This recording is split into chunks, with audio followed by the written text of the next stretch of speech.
Hello everyone, my name is Yagmoto and today I'm going to show you how to create those particle simulations from the beginning of the video. Right now, there's some crazy music playing in the background, however I'm not entirely sure if everyone finds this satisfactory. I'm just experimenting around to see what actually works for these kinds of tutorials. Before we begin, it's best to separate the whole process into 5 main parts. First, scene preparation, which includes the movement of the bullet and the rapid expansion of the muzzle flash. Second, the creation of the smoke simulations, which won't be visible in the final render, as their sole purpose is to guide the movement of the particles. Third, particle simulations. Afterwards, these particle simulations will be given a basic material. And finally, compositing, in which all the elements used will be combined together along with some color correction. Now, since these simulations contain movement, before I start constructing the scene, I'll set up the frame rate and the frame range. For personal preference, I'm setting the frame rate to 60 frames per second and the end frame to 180 frames so that the whole animation lasts for 3 seconds. After deleting all the default objects from the scene, add a UV sphere. Go to its edit mode and rotate it 90 degrees in the y-axis so that the pole points forward. While still in edit mode, scale it down considerably. This sphere will become the muzzle flash, so I will give it an animation in which it expands rapidly from its current size. In order to animate it, press I to insert the first keyframe, and out of all of the options, select Scaling. This will insert a keyframe which only affects the size of the object. Then move a few frames forward and scale the sphere back up. I'm scaling it down only along the x-axis since I want it to expand sideways more than forward. This will prevent the shockwave from spreading into every direction and will therefore make the final result a bit cleaner. This is optional, but after creating both of the keyframes, you can edit the animation in the graph editor. In my case, I'm making the sphere begin by expanding rapidly and only slowing down as it approaches the last keyframe. To give it a more realistic look, add a displace modifier. Make a new texture and edit it onto the texture tab. Use a cloud texture and lower its strength. As the sphere itself is originally very small, the texture would have to be shrunk down significantly. I used a size of 0.01 on hard noise, but the settings ideal for you may be different. Now the displacement texture looks quite decent, however it's static and doesn't change over time, giving the muzzle flare an unnatural look. To fix this, we can use a moving object, such as an empty, as the texture coordinates of our displacement texture. So I will add an empty, select the sphere, and in the displacement modifier, set the texture coordinates to object, and with the eyedropper tool, select the empty. Now if you move the empty, the texture moves along with it. In order to get the texture to move over time, I'll give this empty a simple animation. In fact, all that's necessary is adding a single location keyframe, opening the graph editor, and after pressing N to open the properties, adding a generator modifier. This will automatically animate the object over the selected axis. In my case, the x-axis. Lower its intensity considerably to something like 0.005. Now that the muzzle flare has been made, we can start working on the bullet. Begin by adding a sphere. I added an icosphere, but a normal UV sphere will produce practically identical results. Move it to its initial location and scale it down. Make sure to apply the scaling before you animate it. Since this bullet won't do anything but move from one place to another, all we will need are 2 location keyframes. Now if you open the graph editor, you might observe that the sphere begins accelerating at the start of its animation, then quickly decelerating before reaching the last keyframe. To fix this, select the keyframes, open the properties, and under the active keyframe panel, choose linear interpolation. This way the bullet's movement is a bit more realistic. Also, if you want to make it faster, you can go to its last keyframe, move it further and add a location keyframe to apply that movement. Now it travels a larger distance over the same period of time. Before giving them a material, you can set up the camera and the composition. I gave both the bullet and the muzzle flare the same new material and edited in the node editor. I replaced the diffuse with an emission shader connected to the volume input. This is a good way to make a volumetric material which emits light. It's always better to have a bit of variation instead of just a flat color, so I added a noise texture and used that as the strength of the emission shader. Just like with the previously added displace modifier, I wanted to make this texture move over time. So I added a texture coordinate node and connected its object output to the vector input of the noise texture. As the object, I once again selected the previously added empty. I changed the contrast of the noise texture with a color ramp so that it would be more visible.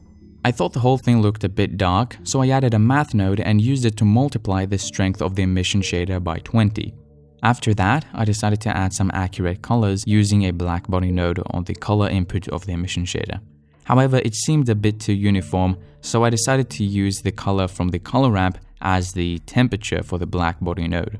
Now the problem with this is that the blackbody node only deals with really high values, such as 2000 or 5000. This can be fixed by multiplying the color ramp by a very high value, such as 3000, and using another color ramp to brighten up the dark areas.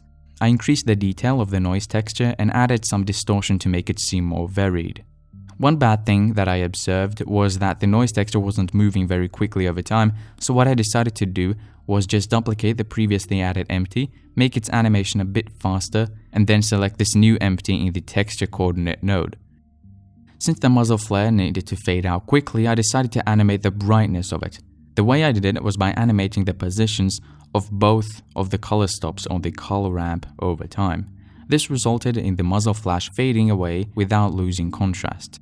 After the shading, I realized that the bullet seemed still a bit too regular, so I decided to give it a displace modifier similar to the one we gave the muzzle flare.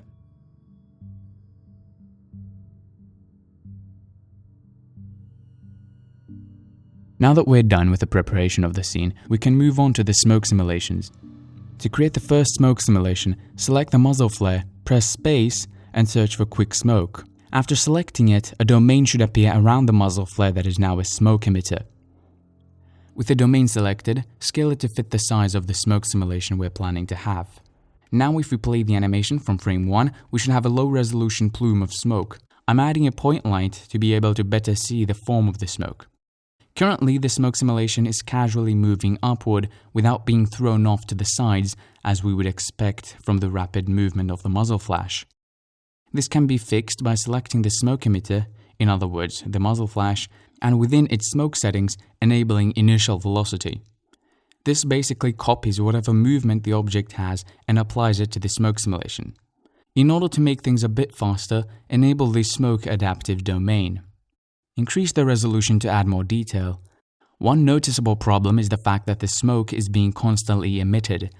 This can be fixed by animating the surface value of the smoke emitter. I'm making it go from 1.5 to 0 between the frames 9 and 10. Now if you play the animation again from frame 1, you can see that the emission stops shortly. To add more movement, I decided to add a turbulence force field. I gave it very strong settings, however I ended up lowering the strength later. The ideal strength of the turbulence may vary, but something along the lines of 50 or 60 will probably work the best for this scene. I gave this force field an animation, also with generated movement.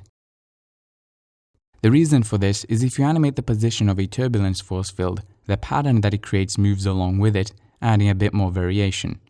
I realized that the smoke simulation looked quite blocky, so I decided to lower the vorticity back to its default value as I previously increased it to 3. Vorticity basically adds small-scale distortion to the smoke, and a lot of the times this can make things look a bit blocky. Increase the divisions to a high value, but avoid making your computer perform too slowly. This is because we'll add the particles later, and working with particles when Blender also has to keep track of the heavy smoke simulations is not a good combination. So it's best if we increase the divisions only when we are completely comfortable with everything that's going on.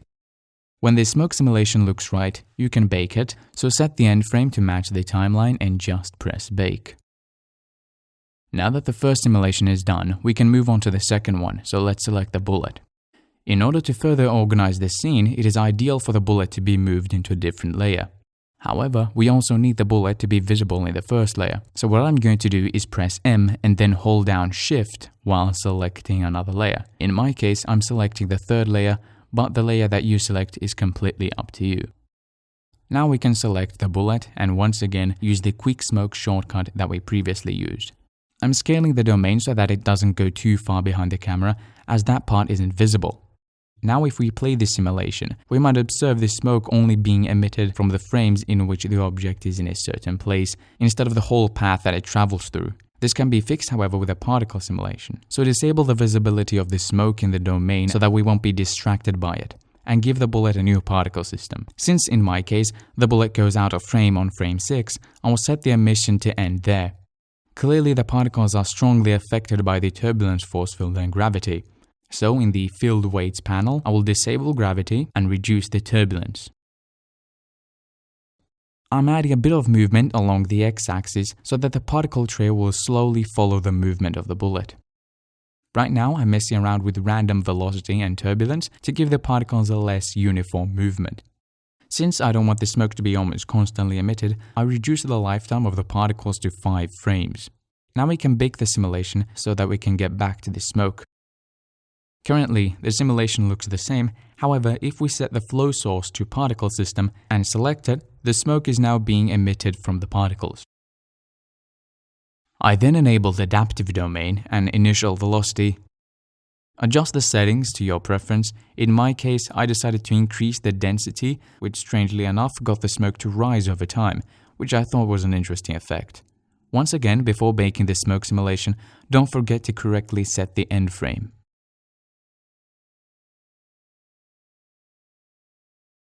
So now we can move on to creating the particles for the first smoke simulation. I'll just disable the visibility of this smoke simulation to keep it from slowing things down. And now let's go back to the first layer.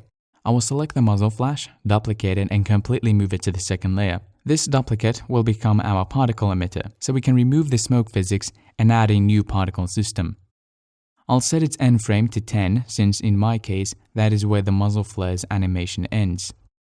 I'll disable gravity and include the turbulence force field in this layer. Within the particle settings, reduce its influence. Now in order to make the particles move along with the smoke, we need to add a smoke flow force field. This is probably one of the more difficult force fields to use, as the way particles can interact with it is in many cases very unpredictable and difficult to control. For example, when you have a smoke simulation in which the smoke is rapidly moving towards one specific direction, the particles controlled by the smoke flow appear to be moving in a straight line without adapting to the swirls and turbulent areas of the smoke. This usually cannot be fixed by adjusting the strength or the flow of the force field, but by manually slowing down the smoke simulation and baking the whole thing all over again. Also, if you increase the parameters to large values, the particles might explode rapidly. With that out of the way, I think it's best for me to explain what these two parameters actually do. The strength value indicates how much the smoke accelerates the particles and in which direction. The flow value is responsible for slowing down the particles so that they can adapt to the changing movement of the smoke. In other words, the strength accelerates the particles and the flow decelerates them. The ideal way to use the smoke flow force field is to find a correct balance between these two parameters. I usually begin with 5 for the strength and 2 for the flow. However, I do not use them very often as I end up changing them a lot, but they're still good values to begin with. Now, make sure that both the smoke flow and the smoke domain are either on the same layer or that the layers that they're on are both simultaneously visible. Otherwise, the smoke flow force field won't be able to detect the smoke. In the smoke flow settings, specify the domain using the eyedropper tool, and most importantly, save the file. For me, almost every first time I play the animation with a working smoke flow force field, Blender crashes. A good example of that is right now. However, usually when I open the file and play it again, it seems to work correctly. I'll just hide the objects that are currently irrelevant in order to make the workspace less confusing and adjust the smoke flow parameters. With the values of 5 and 2, the particles basically form a shell around the smoke, which is an interesting effect. However, in this case, it's a bit too strong. So I'll increase the flow to 2.5 and decrease the strength to 3.7. I continued experimenting around with the normal velocity of the particles and the flow parameter. However, it also seems that the particles vanish quite quickly. So just increase the lifetime of the particles to a higher value, in my case, 170. Right now, the particles are mere points that won't show up in the render, so we have to replace them with a solid object. In a separate layer, add a cone and decrease the vertices to 3 so that you will end up with a 3-dimensional shape which has the least possible amount of vertices, lowering the memory consumption. I'll just give it a name and a material and then we can go back to the particle system settings. Down in the render panel, select Object and select the previously added cone. Now, they're all rotated the exact same way. To fix this, just enable rotation right over here and go up to the rotation panel, enable it, enable dynamic rotation, and set the angular velocity to something like 1. Now the particles will change their rotation according to what direction they're moving towards. Obviously, we need to decrease the size and increase the number of the particles. I'm using 100,000 particles, and I'm not going anywhere above that just yet, as there is still some shading to do. When you're ready, you can bake the particles. However, make sure to enable disk cache so that Blender will bake the particles into a separate folder instead of directly into the blend file. This is just to avoid making the whole project perform really slowly. Make sure that both the domain and the emitter are visible and press bake. After the shockwave-like particle simulation has finished baking, we can move on to the second one. So I'll just unhide the previously hidden objects and disable the visibility of the less relevant simulations, and go to the layer with the second smoke simulation. Now select this domain and enable its visibility. So just like we previously did, duplicate the bullet and move it to the next layer. And we can remove this duplicate smoke simulation and replace the current particle system with a new one. I'll set the end frame to 6 as, once again, that is when the bullet goes behind the camera, and there's no point in emitting particles then. From now on, the process is going to be practically identical to what we did with the first particle system, so I'll just quickly narrate the process. I thought the particles were moving too quickly, so I reduced the normal velocity to 0.6. I also made sure to include the turbulence force field in this layer so that the particles wouldn't be too uniform. I increased the lifetime of the particles and then added a smoke flow force field. I selected the domain and saved the file before testing out the animation, and surely enough, Blender crashed. Right now, the particles seem to be thrown out of the simulation. To fix this, we can add a plane so that when the particles hit that plane, they vanish. So add a plane, scale it, rotate it, and in the Physics tab, give it Collision Physics and set it to kill particles. Also make sure that the plane is in the same layer as the particles. Here, it took me a while to realize that, even after months of working with this stuff. After that, I went back to messing around with the settings. Then, I selected the same cone to be the particle object, reduced its size, and just like in the previous simulation, gave it the same settings for the rotation. Before baking, I increased the number to 100,000 and enabled disk cache. Now that both of the particle systems are simulated, we can start preparing the scene for the shading process. Now, we don't want these objects to be visible during the render. Their only purpose is to emit particles. So select the emitter and go to its particle settings. Down in the render panel, you should see this option that says emitter. Disable it and repeat this on the other emitter. Now, only their particles will be visible when rendered. Remember when we gave the particle object a material? Well, we are now going to select that same material for one of their emitters. This is completely optional. I'm only doing this so that I don't need to constantly go to a different layer and select the cone so that I can edit its material. Also, and this is really important, make sure that both of the smoke domains are not going to be rendered by deselecting the camera icon. We don't want the smoke to be visible in the render as it's only there to give proper movement to the particles. You can also do the same thing for the collision plane. Even though I tried simplifying the shading process for the tutorial, it's still quite confusing, so I will explain my reasoning behind the shading instead of going too technical. If you want a more technical explanation of this, you can check out a previous video that I did on this topic. It's 42 minutes long, however it's a much more detailed explanation. The link is in the description. Now, to make this easier to understand, I've separated this material into two main parts, A and B. Part A refers to the first 30 or so frames of the animation, in which the material is a dark red color that quickly fades away. And Part B represents how the material will look after Part A. It will begin with a bright yellow flash and will then start to fade as the particles age. With that out of the way, I began working on Part A by first adding a particle info node as I usually do, and using an emission shader. I was looking for medium scale details first, so I used the velocity output and adjusted its colors with a color ramp. The velocity output also has negative values, so I used a math node with an absolute operation to convert those negative values into positive ones so that they can actually be used. I then decided to add smaller details by using the angular velocity output and separating its RGB values so that I could basically get 3 variations of the same output. After that, it's just a matter of choosing the one that looks most appealing. I once again used an absolute type math node and lowered its brightness with another math node, however using the multiply operation. I decided to adjust its contrast slightly, and then I finally added it to the previously established medium-sized details. I used that as the strength of the emission, and for the color, I decided to lower the saturation where the small details are bright. In other words, these small scale details affect both the color and the brightness of the particles. In order to organize the whole thing, I decided to add the nodes in a frame, which I then named section A. I then adjusted the contrast and messed with the colors in order to get a better looking result.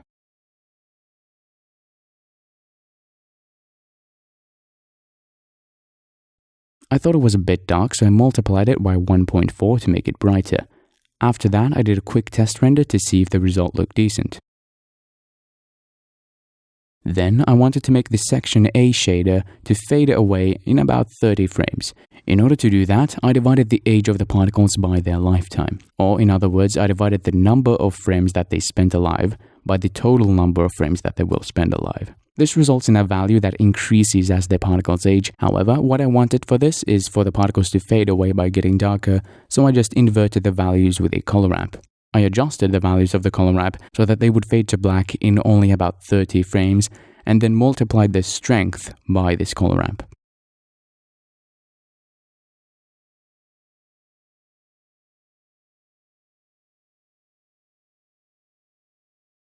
Then I moved on to section B. Once again, I decided to use the velocity output for the mid-scale details.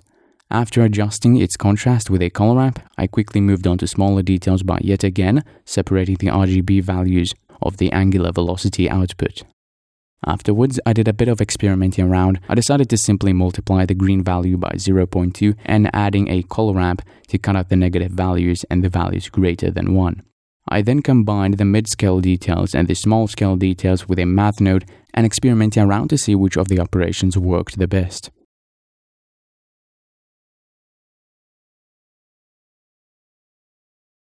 After that, I tried seeing what else I could do to add more detail, but then I realized it would just end up making the final result look way too messy. Then I decided to add some color to it using a blackbody node, which basically uses accurate color information based on a temperature. Now, an important thing to know about this node is that in order to get useful results of it, you need to use large values such as 1500 or 4000 and so on. However, the node setup we have here only uses values between 0 and 1. Of course, to fix this, you need to multiply it by a high value and make sure to increase the dark areas as well to avoid it from looking too red. Here, I decided to increase the strength with yet another math node. I changed the colors of some of the nodes and added a frame, all in order to organize the node setup a bit further. Now I will explain the logic behind the process of combining both section A and section B. But first, I began by using the same nodes that affected the strength of section A and used them to control the brightness of the second section. With this section, I wanted it to begin with a bright flash and then slowly fade over time. This is how I was attempting to create the gradient of the color ramp. I then multiplied this section B by this gradient. Afterwards, it was time to combine the two sections. There are multiple ways to do that, and in my case, I decided to use an add type math node for the strength and an add type mix node for the color. After doing this, there were a few problems with the colors, as the colors from section B were leaking into section A and vice versa. This is because the nodes are used for the colors do not get darker even when the value given to them gets lower. They stay the same brightness but only change their color. I fixed this by making sure that the colors are also being multiplied by another gradient so that they'll only appear when they need to. Now, a lot of what was explained here only applies to the specific material that I used. That is why I recommend that you begin by using simpler node setups so that whenever a problem occurs, you'll be able to tell why it did and fix the issue without getting too confused. After the shading process, we can start preparing the scene for rendering. This is optional. However, I'm just adding a bit of depth of field. After that, it's good to do a quick test render to verify if everything looks correct. I then hid the particle simulations. This is because I'm now preparing to bake the final high-res smoke and particle simulations. So begin by freeing the bake of the first simulation. Of course, you can just increase the divisions. However, I decided to instead enable smoke high resolution. Obviously, if you want Blender to simulate this, you need to enable the visibility of the domain, which is something that I for some reason forgot about. Now, when you play the animation to see if everything works, you might find that the second emitter, the bullet, is also affecting the first simulation. This is because it's in the same layer as the domain, so just temporarily move it to another layer. Now, back to the domain. I decided to stick with 2 divisions, as we don't need to increase the resolution too much since the smoke itself won't be visible. After you're completely pleased with the settings, bake the simulation. Now, onto the second smoke simulation. We can now move the bullet back to the layers it was present in. Now, enable the visibility of the second smoke simulation and free the cache. Also with this one, I will simply enable smoke high resolution and adjust its settings. The result was a bit too noisy, so I reduced the strength of the wavelet noise. I then increased the divisions to 2 and baked the simulation. Now I will move on to resimulating the particle system of the muzzle flash, so make sure that everything necessary is visible. Free the cache and experiment around with what you think might be a good number of particles. I decided to go with 500,000 particles. Then bake the simulation. Now we can finally finish the simulating off by moving on to the last particle system, which is the trail left by the bullet. So hide all the simulations that won't affect it and free its cache. Increase the number of particles to something you feel comfortable with and then press bake. After you have completed all the simulations, it's a great time to do test renders in order to verify if everything's okay. I began by only rendering the layers in which the particle systems were present, as they spend more time visible, so it's best to address any problems that they might have as soon as possible. Since we're going to do some compositing, a solid black background might become an inconvenience, so it would be ideal if instead there was no background and we could put anything behind the particles during the compositing. This can be accomplished by enabling the transparent option under the film panel in the render settings. So here's a render from before it was enabled, and here is one after. Now, enabling transparency comes with a variety of problems, such as the fact that emissive volumetric shaders, like the one we're using for the muzzle flare and the bullet, are perfectly fine on the viewport render mode. However, when you actually attempt rendering them, they just aren't there. This can be fixed by just adding a completely black plane behind them to serve as a background. Now we have 3 layers that are going to be rendered. The one with the muzzle flare and the bullet, the one with the first particle simulation, and the one with the second particle simulation. Now I don't want to color correct them all at once, as I want to continue treating these layers separately. For example, I want to give the muzzle flare and the bullet a strong and large glow, which is something, however, that I do not want with the particle simulations. We can render them separately using render layers. If you don't know what render layers are, then I suggest you watch a few tutorials on that, as this might get a bit confusing. The first render layer will be for the muzzle flare and the bullet. Select the layer that these objects are present in over here, and this is optional, but you can exclude all the other layers. This is so that when Blender is rendering the first render layer, it doesn't need to process what is going on in all the other render layers for bounce lighting or reflection. Kind of confusing, but like I said, in this particular case, it's completely optional. So just repeat this for all the other render layers. For the first particle system, I selected the layer that it was in and of course named it so I wouldn't get confused, excluded all the other layers, and repeated the process for the second particle system. So we end up with 3 render layers, and now when you go to the node editor for compositing, you can duplicate the nodes and choose the render layers that they correspond to. Even before rendering the image, we can still put all of these together. So add an alpha over node, which basically adds one layer on top of the other. Connect the background to the top image input and the foreground to the bottom image input. So basically what I ended up with was the muzzle flare and the bullet in the background, and on top of that we have the first particle simulation, and finally on top of that we have the second particle simulation. Now we can get to the last part of the tutorial, compositing. Once again, instead of explaining the technical details, I'll focus more on the reasoning behind the compositing. Out of preference, I decided to begin by compositing a frame in which the muzzle flare and the bullet were visible, as I wanted to start by compositing them and later move on to the particles. Of course, I enabled the background and added a viewer node to see what was going on. With the background visible, you can press V to zoom out or Alt and V to zoom in. In order to make the muzzle flare look like a bright flash, I wanted to add a great amount of glow, 3 layers of it in fact. So I added a blur node, set it to fast Gaussian and increased the values to 500, giving a very strong amount of blur. After doing some color correction, I mixed it with the sharp version using the screen blend type. I repeated this by duplicating the blur node, however this time using a sharper value of 200. I color corrected it and mixed it with the previous glow. I duplicated the blur and once again made it sharper, color corrected it, and mixed it with everything else. For organization purposes, I decided to create a group only with the nodes responsible for creating the glow and later mix it with the sharp version of the muzzle flare, this time using the add blend type as everything else seemed to cause strange glitches. Now remember, the glow should always be present on top of the other render layers, otherwise you're going to get results that look like this.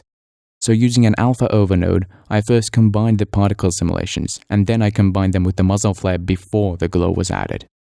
Now we're done with the muzzle flare and the bullet.